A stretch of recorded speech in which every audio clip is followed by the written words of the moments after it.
माता दी भक्तजनों, माँ काल रात्रि की जय। 12वां अध्याय। देवी के चरित्रों के पाठ का महात्म्य। देवी बोली, हे देवताओं, जो पुरुष इन स्तोत्रों द्वारा एकाग्र चित्त होकर मेरी स्तुति करेगा, उसके संपूर्ण कष्टों को निसंदेह हर लूंगी। मधु के टब के नाश, महिषासुर के वध और शुंभ निशुंभ के वध की जो मनुष्य कथा कहेंगे, मेरे महात्म्य को अष्टमी चतुर्दशी नवमी के दिन एकाग्र चित्त होकर भक्तिपूर्वक सुनेंगे, उनको कभी कोई पाप न रहेगा। पाप से उत्पन्न हुई विपत्ति भी उनको न सताएगी। उनके घर में दरिद्रता न होगी और न प्रियजनों का बिछोह होगा। उनको किसी प्रकार का भय नहीं होगा। इसलिए प्रत्येक मनुष्य को भक्तिपूर्वक मेरे इस कल्याणकारक महात्म्य को पढ़ना सुनना चाहिए। मेरा यह महात्म्य महामारी से उत्पन्न हुए संपूर्ण उपद्रव को एवं 3 प्रकार के उत्पातों को शांत कर देता है।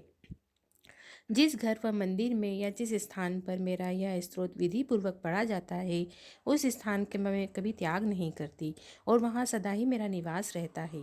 बलिदान, पूजा, होम, महोत्सवों में मेरा यह चरित्र उच्चारण करना तथा सुनना चाहिए। ऐसा हवन या पूजन मनुष्य चाहे जानकर या बिना जाने करे, मैं उसे तुरंत ग्रहण कर लेती हूँ। शरद काल में प्रत्येक वर्ष जो महापूजा की जाती है, उनमें मनुष्य भक्तिपूर्वक मेरा ये महात्म्य सुनकर सब विपत्तियों से छूट जाता है तथा धन, धान्य, पुत्र आदि से संपन्न हो जाता है। मेरे इस महात्म्य व कथा इत्यादि को सुनकर मनुष्य युद्ध में निर्भय हो जाता है और महात्म्य के श्रवण करने वालों के शत्रु नष्ट हो जाते हैं। कल्याण की प्राप्ति होती है, उनका कुल आनंदित हो जाता है, सब कष्ट शांत हो जाते हैं तथा भयंकर स्वप्न दिखाई देना तथा घरेलू दुख इत्यादि सब मिट जाते हैं। बाल ग्रहों से ग्रसित बालकों के लिए ये महात्म्य परम शांति देने वाला है। मनुष्य में फूट पड़ने पर यह भली भांति मित्रता करवाने वाला है। मेरा यह महात्म्य मनुष्य को मेरी जैसी सामर्थ्य की प्राप्ति करवाने वाला है। पुष्प, अर्ध, धूप, गंध, दीपक इत्यादि सामग्रियों द्वारा पूजन करने से, ब्राह्मण को भोजन करा के, हवन करके, प्रतिदिन अभिषेक करके, नाना प्रकार के भोगों को अर्पण करके, प्रत्येक दान इत्यादि करके जो मेरी आराधना की जाती है, उससे मैं जैसी प्रसन्न होती हूँ, वैसी ही प्रसन्न इस चरित्र के सुनने से हो जाती हूँ। यह महात्म्य श्रवण करने पर पापों को हर लेता है, आरोग्य प्रदान करता है। मेरे प्रादुर्भाव का कीर्तन दुष्ट प्राणियों से रक्षा करने वाला है, युद्ध में दुष्ट दैत्य का संहार करने वाला है। इसके सुनने से मनुष्य को शत्रु का भय नहीं रहता। हे देवताओं, तुमने जो स्तुति की है या ब्रह्मा जी ने जो मेरी स्तुति की है, वह मनुष्यों को कल्याणमयी बुद्धि प्रदान करने वाली है। वन में सुने मार्ग में दावानल से घिर जाने पर, वन में चोरों से घिरा हुआ, शत्रुओं द्वारा पकड़ा हुआ, जंगल में सिंहों से, व्याघ्र से या जंगली हाथियों द्वारा पीछा किया हुआ, राजा के क्रुद्ध हो जाने पर मारे जाने के भय से, समुद्र में नाव के डगमगाने, भयंकर युद्ध में फंसा होने, किसी भी प्रकार की पीड़ा से पीड़ित, घोर बाधाओं से दुखी हुआ मनुष्य मेरे इस चरित्र को स्मरण करने से संकट से मुक्त हो जाता है। मेरे प्रभाव से सिंह, चोर, शत्रु इत्यादि दूर भाग जाते हैं और पास नहीं आते।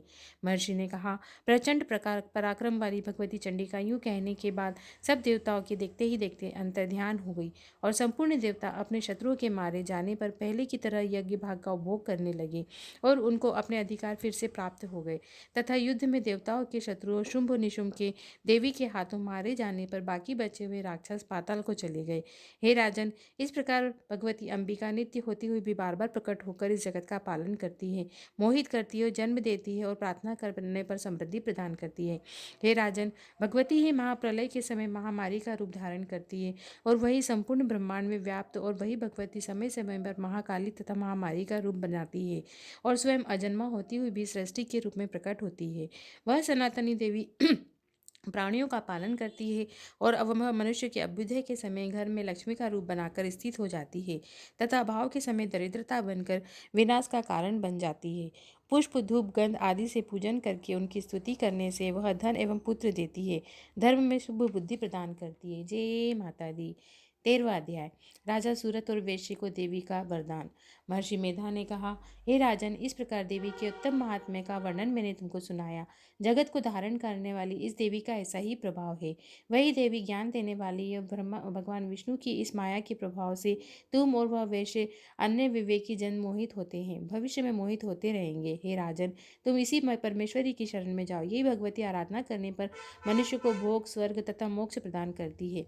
मार्कंडेय जी ने कहा, महर्षि मेधा की बात सुनकर राजा सूरत ने उन उग्र व्रत वाले ऋषि को प्रणाम किया और राज्य के छिन जाने के कारण उनके मन में अत्यंत ग्लानि हुई। वह राजा वेश्य तपस्या के लिए वन को चले गए और नदी के तट पर आसन लगाकर भगवती के दर्शन के लिए तपस्या करने लगे।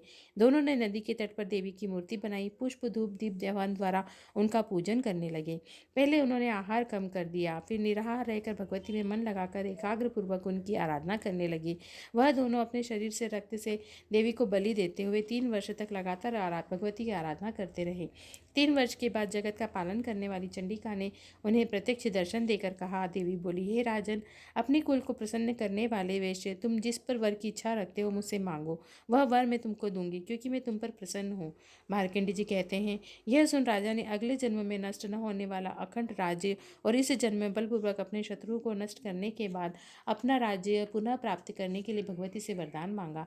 वैश्य ने भी, जिसका चित्त संसार से विरक्त हो चुका था, भगवती से अपनी ममता अहंकार रूप आसक्ति को नष्ट कर देने वाले ज्ञान को देने के लिए कहा। देवी ने कहा, हे राजन, तुम शीघ्र ही अपने शत्रुओं को मारकर पुनः अपना राज्य प्राप्त कर लोगे। तुम्हारा राज्य स्थिर रहने वाला होगा। फिर मृत्यु के बाद सूर्य देव के अंश से जन्म लेकर सावर्णिक मनु के नाम से इस पृथ्वी पर ख्याति को प्राप्त होगे। हे वैश्य, कुल में श्रेष्ठ, आपने जो मुझसे वर मांगा है वह मैं आपको देती हूँ।